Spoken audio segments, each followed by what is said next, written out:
This is news happenings, keeping you informed. Please stay tuned. No constitutional provision for interim government, it's nonsense, says Agbakoba. A former president of the Nigerian Bar Association, NBA, Chief Olisa Agbakoba, yesterday, declared that there was no constitutional provision for an interim government in Nigeria, and therefore dismissed the idea as total hogwash. Agbakoba's comments come a day after the Department of State Services (DSS) alerted the nation to plots by some political actors to bring an interim government into power and stop Bola Tinubu from being inaugurated as president of Nigeria. This is as the Plateau State Governor, Simon Lalong, has dismissed the idea of an interim government as not feasible on the watch of President Muhammadu Buhari, saying those pushing it were at best daydreaming. In the same breath, the Campaign for Democracy (CD) has condemned the alleged moves by some people to create crises that would lead to the setting up an interim government on May 29, saying it was unwarranted, unnecessary and subversive.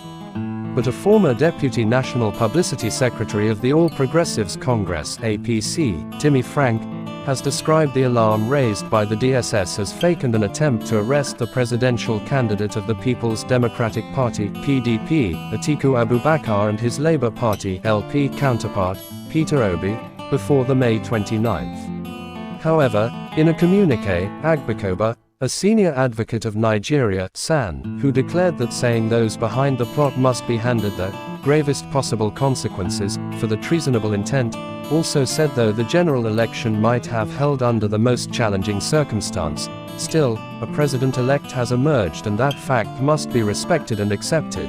The SAN called on all Nigerians to reject the alleged move, which he termed as nonsense, adding that citizens must respect the nation's constitution, which has no provision for interim arrangements.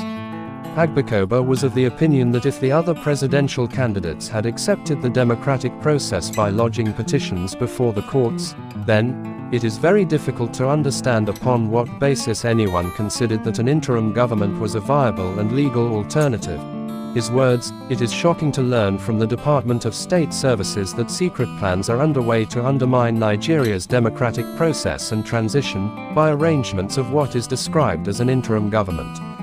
This will be a major setback and we must all resist. I suggest that the gravest possible consequences must be applied to all who are associated with this treasonable intent.